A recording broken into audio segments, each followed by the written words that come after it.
appreciate it. Yep. Yep. Thanks.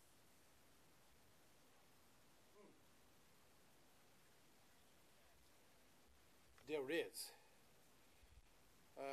Hold on a second.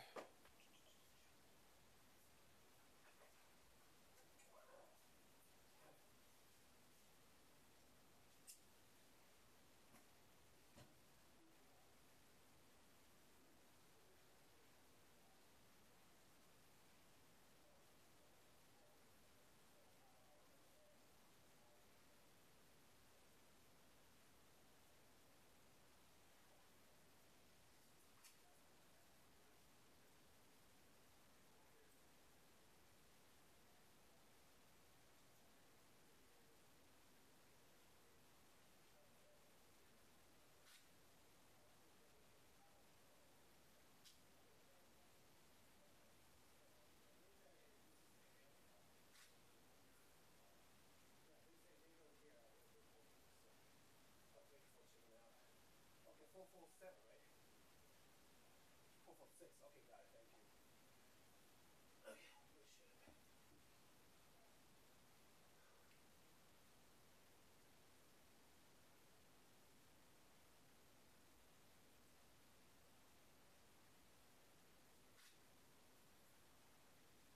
Hey, so good morning. This is Happy DC. How are you doing?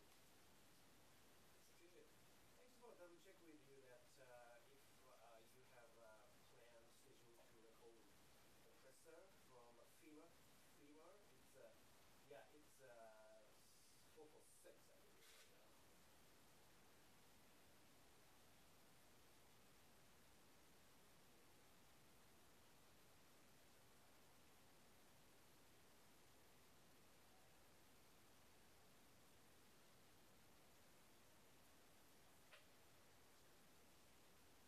No, we only have senior man. I believe. Okay, I can double check with them, but we don't have any. This is approval, so I don't have any CNA. Like there's no CNA. Yeah.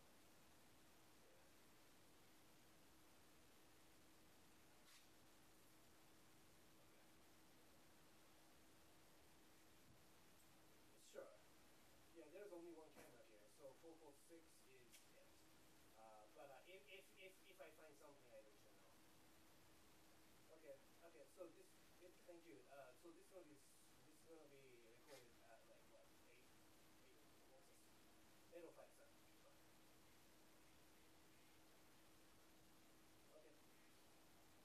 Okay, okay. So sounds good. Thank you very much. Okay, I appreciate it.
Nearest bathroom is if you go out the doors over here. To the right, To the right. to the right of the security desk. Yeah. Walk past the turnstile, right near that inside where the snack machine. Alright, thank you.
affiliate are you with?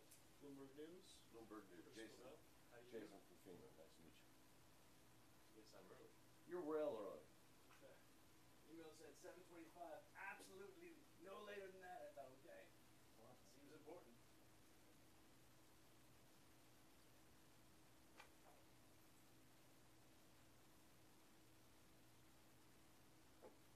I'll talk to my, you said Bloomberg? Bloomberg News. Hey, I got Bloomberg News here already. You want them in the press room, right? Okay. All right. In the press room, I just dropped him off. Just want to make sure. Exciting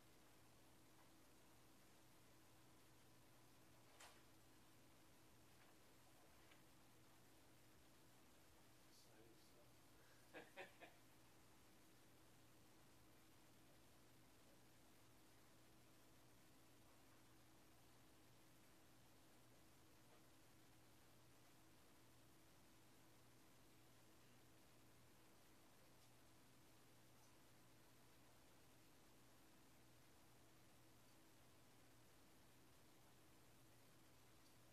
Who are you? Chris. You're Rick. Bloomberg. Ah. You guys do a really good job. I listened to your radio on my car. Oh, thank you. It's so nice. It's nice to listen to, Hi. something that's not. Hi there. Hi, how you doing? Good. I'm Michelle Rolston. Christopher Cannell, Bloomberg News. How are you? Bloomberg, okay, and you are? FOA, it's a YouTube channel. AP, and checked your credentials already, yes? It just you. Okay, Say just hi, me, Will. just now. Hi. Excellent. Hi, Is it a Bill. loud noise? Am I the only one who hears No, that? there's a The buzz. hum. There's a whine. Is it supposed to be loud? I don't know, I was about to go ask him if he knew. Yeah. Hi, how are How are you? you? You got our invitation? Hearing Good to test. see you. I thought that's a Hearing for a spot. It's a Like I hearing made test. it. Well, you're also early, but yeah. Not quite as. No, there's nobody checking. Oh, well, I'm here now. Okay. I'll take care of it. I was making sure that's sneaking in here. Yeah, Bloomberg. Yeah, so, I got there 7 years ago. I don't know who was the radio station 7 years ago. They expanded that. We got a specific DC station. I Yeah, feel like just it's recently. worse. That's Yeah. why, that's how I found it. Yeah, no, it's good. You with AD11? Okay. Well, Yeah, definitely. Is it, I miss are that. you still hearing it? It's Yes. television. I think it's just television. I've been here since '86. Yeah, that's all of Press upstate. International. Yeah, Yeah. nonprofit policy solution. Yeah. And then when they filed bankruptcy, the only place hiring at the time was the Washington Times. Okay. But I work for myself now. Okay. AT is my largest client. Okay. I'm treated like staff, I feel like staff. How's AP doing? Good. I can't say anything. Got money problems now. But here's the problem. This email, sorry. It's a membership organization.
Even worse than that.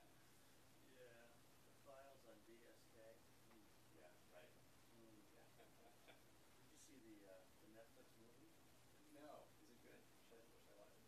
You should, because Such an easy target, it seems like. yeah, and they didn't treat it like that. Okay. They actually gave some respect to the whole situation. Okay. Okay. So it's if they get it wrong, they say it's the World Bank, Right. which I think That's is a pretty big pretty big decision. Yes, it's really insane. It's the World Bank. That much I know. It's really not even that big financially. Yeah. Well, So, close. but Gerald Depardieu, that Purdue Yeah. plays him. I think it's Ian Redgrave plays his wife. Yeah. She's fantastic. Okay. But they, they don't. Well, they certainly assign guilt. I mean, is that in question? Like, we reached a settlement His with that lawyers, date, didn't his we? lawyers. Like, he paid her in the end. Somebody paid. Yeah. But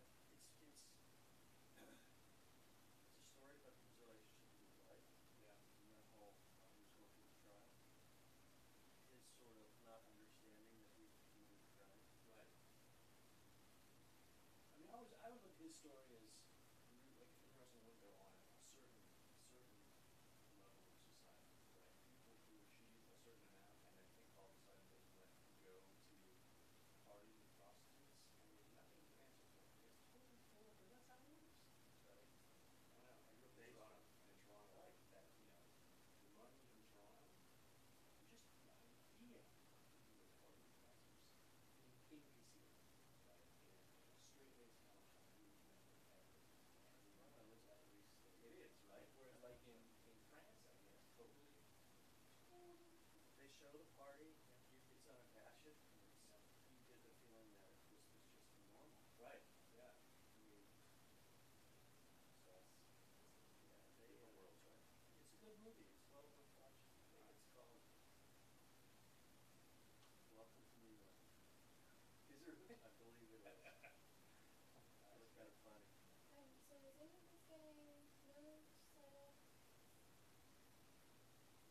Is that it? It's I the, think that's, we got questions over here. it's Oh, we okay, can't I'm answer. sorry. I mean, I'd love to answer. Yeah. Oh, okay, so you don't wanna fire that? So are you gonna be setting up any equipment? No, this is it. This is They it? told me to put my camp here. Right, okay, Yeah, I just so- wanted to make sure. Yeah, this is it. Cool. And you're with, CNN. But CNN. I'm being cool, yeah. what? I'm being cool. Okay, That means I do it for you. I understand. Thank you. No, thank you. It's interesting. I really like Madam Clerk. Yeah. Whatever happened with that? Was she She was convicted. There was no proof. it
standing on a street and there's Okay, no right. traffic. Well, There's thank a you very red much, I light, and appreciate they it. stand there and wait. Right. They still do that. The state guy you get if you crosswalk. Oh, in we front. did? Yeah. Oh, my it's God. Painful. We got a little lecture. Yeah. Oh. But then again, we had some fines when I was too. Yeah. Yeah, that's fun. That was a good year. Yeah. I think I've been there about 6 times. Where'd you grow up? Good. That's cool. Yeah, I was born in Minnesota. Right, right. But I was born in Japan. Came here when I was 4. Okay. Very fantastic. Well, this is great. Yeah, thank you very much. You moved to Washington. Okay. You know No, what's interesting? yeah, thank you very much. Have a good There's day. probably about 8 of us photojournalists. We all grew up in Wilmington, Virginia. Really? And we all just stayed here. Yeah. Well, it's a good town. I would think actually around the world. There's lots to do. Oh, yeah, plus even the little White House, you Yeah. have fantastic travel. And, the health traffic. Right. I think it's just when you grow up here, you're so exposed to Yeah. news. Yeah. It's funny. So a good friend, she grew up in St. Louis. How did she miss real stuff? I was just gonna try to get the buffer truck on it. Right. To this point where, So, is there a restaurant in St. Louis?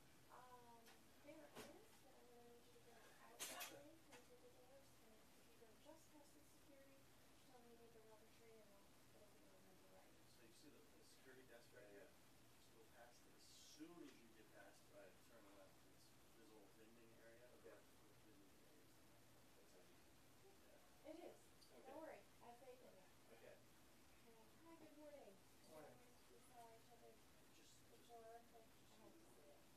Oh, Slaughter sure. standing right next to you. Oh, yeah, sure, I can just add it on. Yeah. So I can get I that. have two. I just want that face shot. You know, like, Oh, my long guy. what's the face shot? You know, that establishes. Oh, All right, thanks, sir. This, you know, this stick. Yeah, you have to have one to use.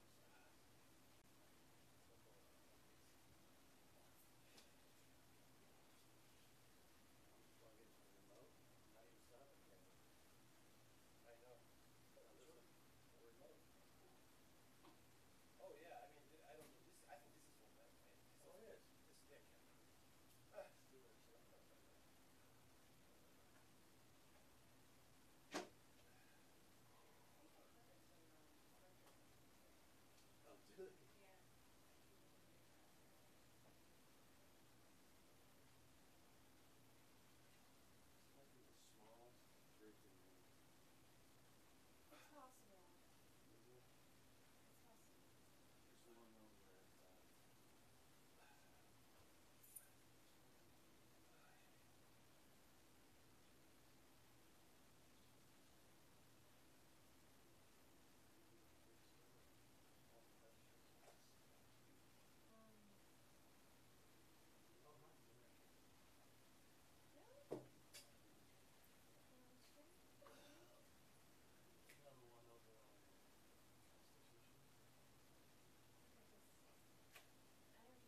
We're going on day 10 for it, so, not yet, but I'm hoping to find out. So, Hopefully it'll show. not so intensive, right? It's 3 weeks plus.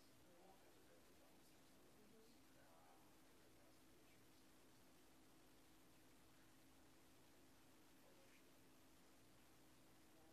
Mhm. Actually, no, yeah. No, not yet. But, I mean, You can do that. well, I don't know, I mean, it's kind of a warm house. Understands.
2, 3, 4, 5.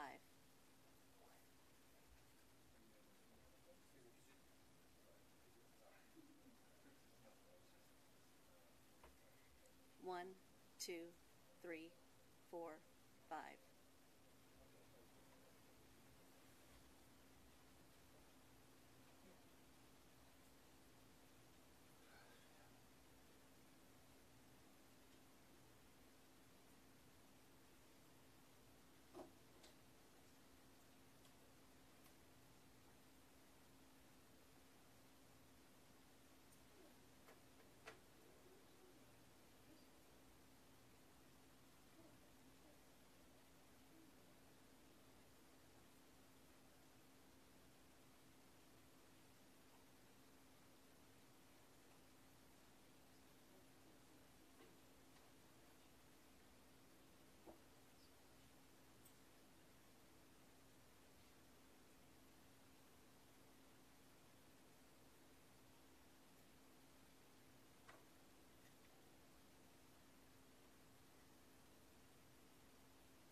Good morning. Thank you for being here today. We will be providing a brief update on the response to Hurricane Irma.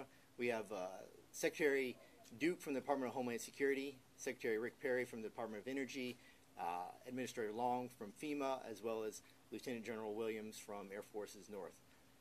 With that, I'll ask Secretary Duke and Secretary Perry and Administrator Long if you will please join us out here.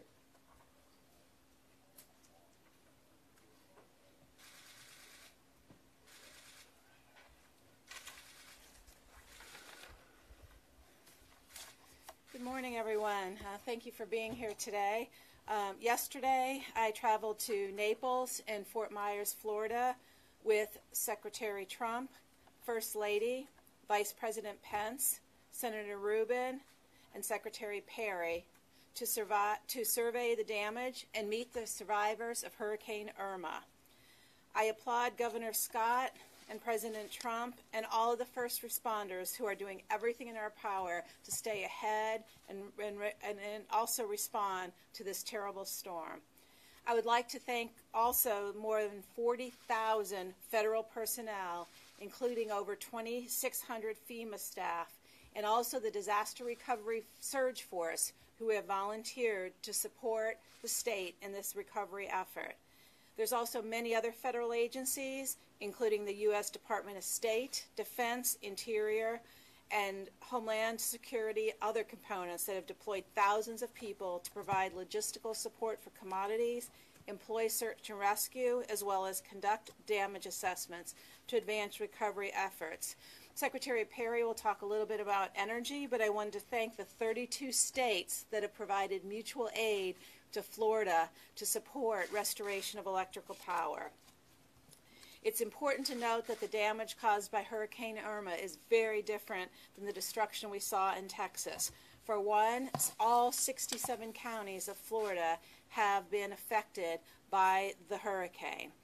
And in addition, in Florida, we are seeing true wind damage of hurricanes, not a flood event like we saw in Texas. That means that homes are demolished, boats have been tossed about like toys, trees have been reduced to splinters, and power lines are gone. We are talking about power reconstruction, not just restringing lines. When I was down there yesterday, I saw many encouraging signs. Like in Florida, we saw Samaritan's Purse there as a not-for-profit, feeding and giving water to those displaced by this horrible storm. Also saw medical teams and elderly community making sure that each person had the medical care they needed to get them through this very, very difficult time. This is a different kind of disaster than Harvey, but our goals are the same. Our primary goal is protecting lives and the safety of those affected by Hurricane Irma. We know that many are frustrated by the delay in returning to their homes, but we support the local law enforcement in their decision to make sure it's safety first as they control the movement of people in these devastated areas. We are here to help the American people return quickly to their homes as quickly as safety allows. And also to help with the Florida Keys, particularly hit, we have a ship that will be arriving tomorrow with berthing for 600 first responders that will allow us to further accelerate the restoration of the Florida Keys. And I thank you all for being here today and supporting us and supporting Governor Scott in this recovery effort. All right. All right, folks. As the Secretary said, I was with the President and the Secretary and Secretary Perry as well yesterday and put boots on the ground in South Florida to make sure that we were making appropriate progress. In addition to that, I was also in the Virgin Islands, U.S. Virgin Islands this week, meeting with Governor Mapp as well as Governor Rosselló in Puerto Rico. And, it's a complex disaster. As Secretary Duke was explaining, this is way different than Harvey because in Harvey, the damage was confined to, less than 50 counties within one state. And then we had some pockets of damage, obviously, in Louisiana. But this is spread across multiple jurisdictions, multiple states, and several island territories, which makes the logistical response to this very complex. And in regards to, how complex the nature of this response is, I do feel progress is being made, but let me be clear, we understand there's a lot of work left to do. And as we've been saying, for example, the power is going to be out for multiple days, if not weeks in some areas because of the way the storm attacked us. And we're continuing to make progress, but I realize we have a long way to go, and I believe Secretary Perry is going to update us here in a minute on how we're doing that. We're also very aware of the fuel distribution issues that are taking place. It's not as easy as just bringing a generator down to a private gas station and being able to get the fuel out of the ground where the power's off. Many of these places have not been retrofitted to handle generator power, and that's something that we have to look at as a nation going forward, as how do we mitigate these problems in the future.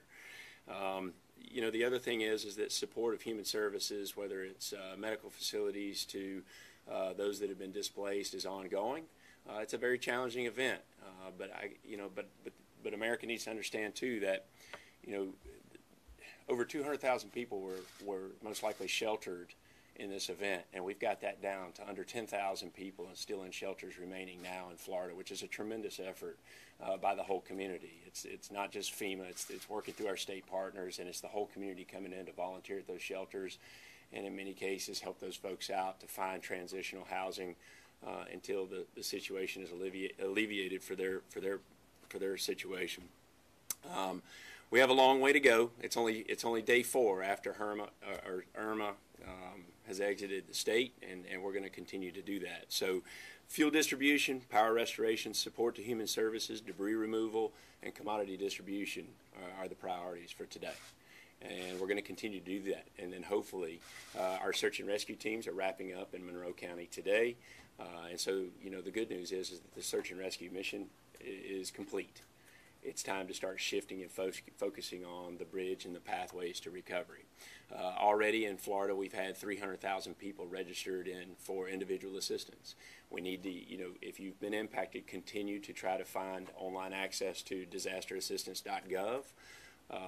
And then you can also call 1-800-621-FEMA if you have access to a landline. Our disaster survivor support teams are going out into the field to try to help people to get into those systems. And additionally, if you're an NFIP holder, please continue to call your insurance agent and activate your policy so that we can, if you've sustained damage, start money flowing to that. With that, I'm going to turn it over to Secretary Perry for an update. Brock, thank you very much. I want to take just a moment and share with you from a personal perspective of a governor. 14 years of being the governor of a rather large state that had a lot of disasters. Never in American history have we had the size of these disasters with the close time period involved. Harvey followed Irma, and 3 areas of this country being impacted in a powerful way. Obviously Texas, then the U.S. Virgin Islands and that Caribbean area, and then Florida. And I have seen 2 people perform in an extraordinary way. Secretary Duke, on the job how long before these storms got here? About a month. And she doesn't have just these storms to deal with. The acting secretary of the Department of Homeland Defense, Homeland Security. I mean, it is a monumental task. And I have seen an individual who has been incredibly professional, calm, and collected during a period of time that's been as disruptive for the emergency management side of what the federal government does. And Elaine, I just want to tell you thank you for the job that you've done. Brock Long, who I've known for some period of time, this is, you can't, I couldn't come up with a scenario that would be any more challenging for a FEMA director than what we have just been through. With that said, to date, this has been an incredibly well run operation, focused, disciplined, working with the state partners in a very, very good way. The cautionary note is, to date, this is now the hard part. The recoveries are always difficult. This is going to be a long recovery. I try to caution people.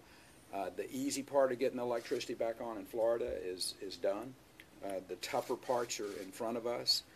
Getting people back headed towards normalcy is going to be a real challenge. So I just want to caution people that I know there's going to be some short tempers. There's going to be people ready to get back in. There's going to be, but this federal government, the state government, the local governments are working diligently and to get people back, get the supplies into place where that they can be cared for in a proper way.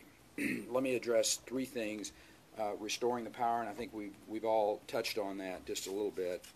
There are now good progress. The energy sector, the private side of the energy sector, again, just a monumental task. They had 60,000 workers that were, I think some 250 investor-owned utilities were put into action. The power, public power utilities, electric cooperatives from across the United States and Canada, I might add, have come in. You talked about, I got out at the airport, pole trucks. I mean, just supply after supply ready to go in and get the power back into place.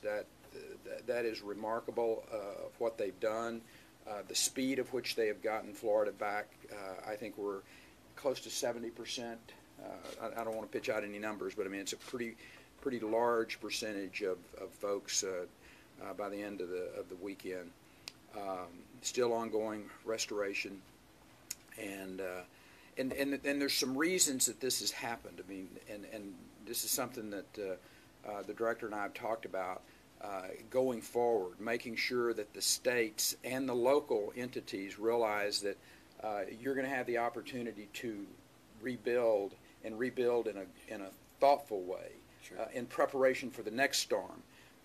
And that's what happened. We had better interagency and private sector coordination. We had much better mutual assistance among the industry members. We had substations and equipment that were shut down very efficiently because we knew this storm was coming. We knew what the potential was. We had the hardening of Florida's electrical infrastructure, things like smart meters, for instance, that have been put in. Going forward, we need to think through what are the next challenges, what are the things that we're going to do now that cause us problems today that we can change and do a different way so that we don't have that as a problem the next storm that comes in. Brock touched on the fuel situation, and overall the fuel stocks remain high. Our Energy Information Administration is the source of that information. Most of the ports have been reopened, if not all of the ports have been reopened. Jacksonville, Tampa, Port Everglades, oil product tankers. Again, Secretary Duke was very important in the waiving of the Jones Act so that we could make sure we didn't really care which flag fuel was able to come into the ports on, as long as they came in and get fuel in as much as we could. There were no issues with pipelines transporting to that part of the world. The Strategic Petroleum Reserve, in Harvey, we were able to release, I think we authorized up to $5 million. I think we've had $3 million that went in, so refineries could stay up and try to keep the fuel flowing. That has not been required at this particular point in time. I talked about the Jones Act waiver. The last thing I want to say, and this has been, the Secretary mentioned this as well, first responders. Again, a great example of, in this case, Americans helping Americans, Floridians helping Floridians, and the DOE, the Department of Energy, and our emergency workers. We had people literally in emergency management centers in the Virgin Islands. There are people who put their lives in jeopardy for their American citizens, and I will be forever grateful to our federal employees and to those private sector individuals. So with that, I think we can open it up to any questions, Brock. Well, I want to make sure General, our partners with the Department of Defense, General Williams, as well. General Williams, do you have any? I'll be here to answer any DOD questions Okay. that might come our way. Yep. So one final thing too is we also are maintaining our full visibility of Jose. Obviously anybody from coastal North Carolina to New England needs to be watching this storm very closely over the next 5 days. Hopefully it tracks out to sea, but the reality is that the air cone is too close to the United States for my comfort. So, citizens need to be, monitoring that very closely. So, questions? Perfect.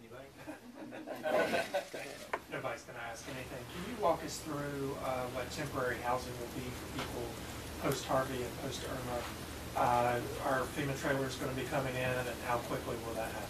We don't have enough FEMA trailers for all the homes that are destroyed, and this has been an extraordinary, if you combine Harvey and Irma, this, as I've been saying, this is an extraordinary event that is going to require innovative solutions when it comes to housing.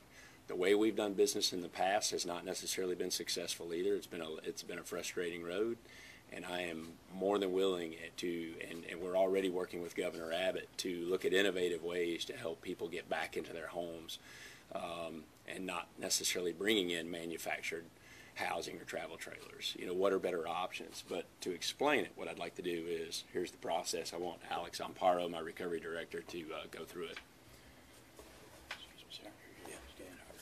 So we begin first with an individual and their family, their case. If they're insured, insurance proceeds will find the best way for them to be able to repair or replace their home.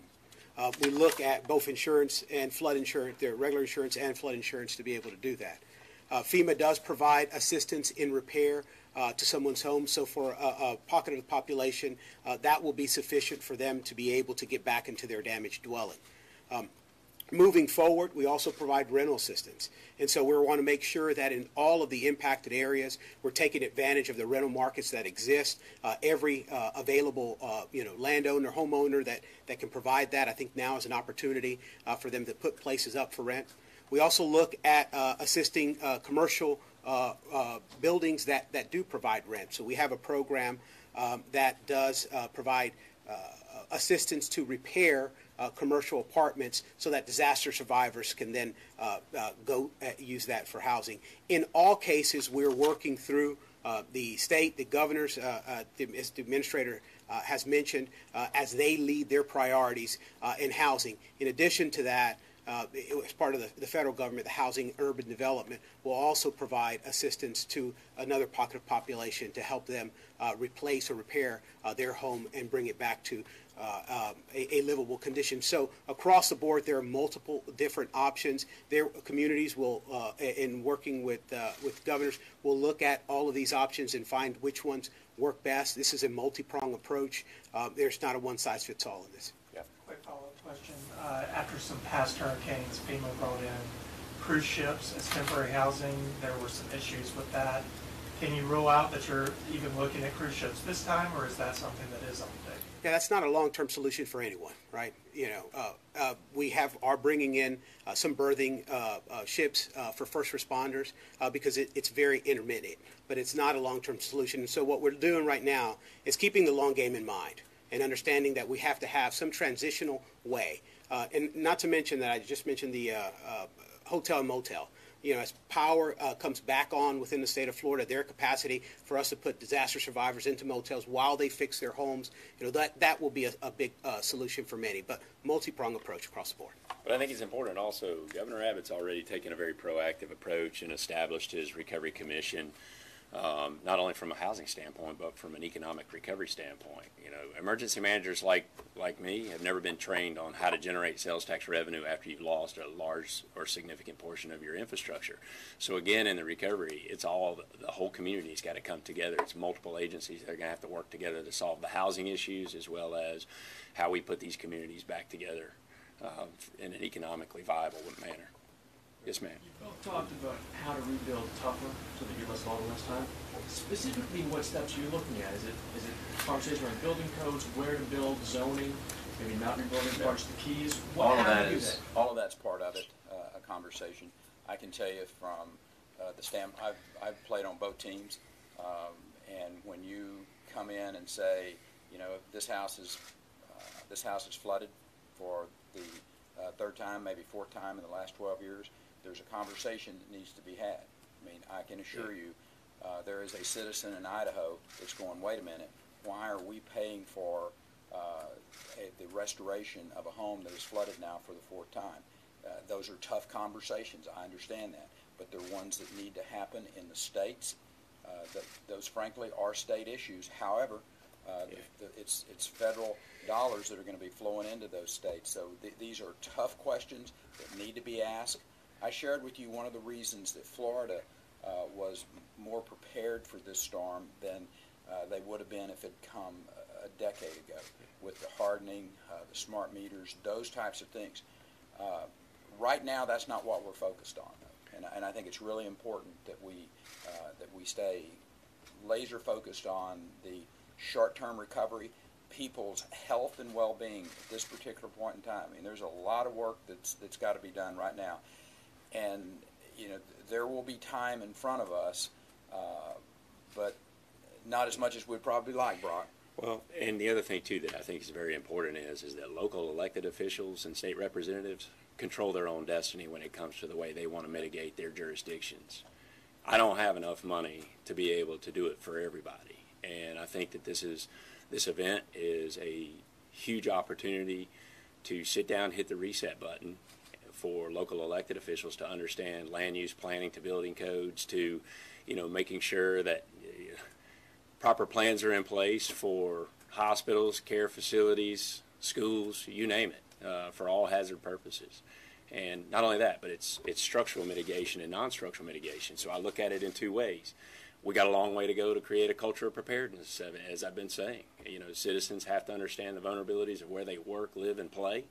And, far too often, many citizens can't put their hands on $500 cash due to asset poverty. And we've got to overcome that. We've got to get people to save enough money to be able to overcome emergencies as well as these disasters, but also how do they harden their own facilities and businesses and continuity of operations plans for their businesses. I think a quick follow-up, state and local responsibility. Have either of you talked to officials in Texas or Florida about the importance of looking at codes? Oh, yeah. Well, I mean, that daily conversation's conversations. been going on Yeah. for a long time. I'll give you an example. There have been pieces of legislation, I'm probably in both states, that would have better prepared, and the cost versus benefit analysis was done, and in some places they looked at it and said, well, that's just going to cost us too much money, and we're taking a chance on whether or not that's really going to happen.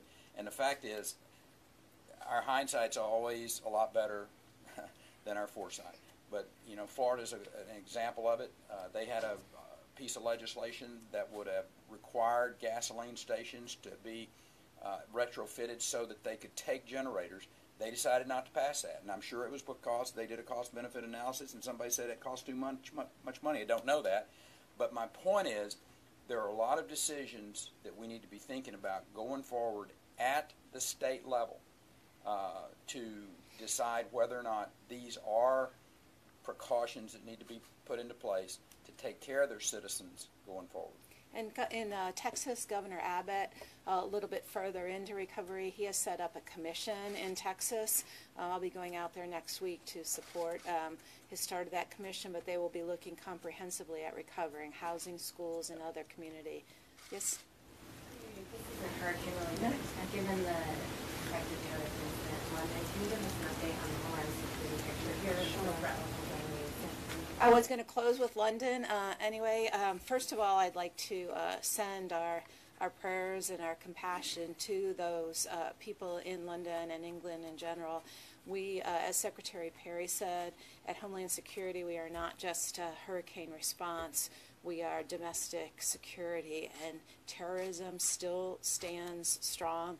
The terrorists want to attack the United States and every other country that they can to regain strength. It is a confirmed act of terrorism in the London Tube. There are 18 people that have been injured, no confirmed deaths. But the terrorists are showing that they are taking every horrible action they can take to try to raise the visibility. And I think that we stand with London and the United States and the United Kingdom and saying we will not be defeated, and we will conquer these terrorists. The threat level here is not specifically raised, but it has been continually high. We have been working specifically on aviation security, raising the baseline for that. But we will be looking at this and seeing if there's any specific threats. But as we're seeing with this London Tube incident, a lot of these are opportunities rather than a specific global threat. Let's have the last question. Secretary Perry, you mentioned the SPR and how that was used after Harvey, and while it's not been used, as you said, post Irma, I'm wondering if this experience in the past few weeks has that changed at all your feelings on the administration's proposal to cut the SPR by half? I think this is a good example of why we need a SPR. I remind people on a regular basis, I didn't write that budget, and you know, the president brought me in not to agree with him on everything. He brought me in because of my experience of running the 12th largest economy in the world for 14 years, and I'm a big believer that it makes sense for us to have a strategic petroleum reserve. Now, I think what the president was asking is it structured properly? Is these two places and the cost of keeping those up year after year the best way? Is there a more efficient way to run a strategic petroleum reserve? Those are all very, very good questions and questions that should be asked. But there was never, from my perspective, this issue of get rid of the strategic petroleum reserve. That was never part of the message here. It was, is there a better way to do this? Is the amount of oil in there the right amount? And, you know, these two storms may change everyone's opinion about that because this has never happened before. And so our job is to make sure the United States never gets surprised, whether it's by a natural disaster or whether it's by an attack by terrorists.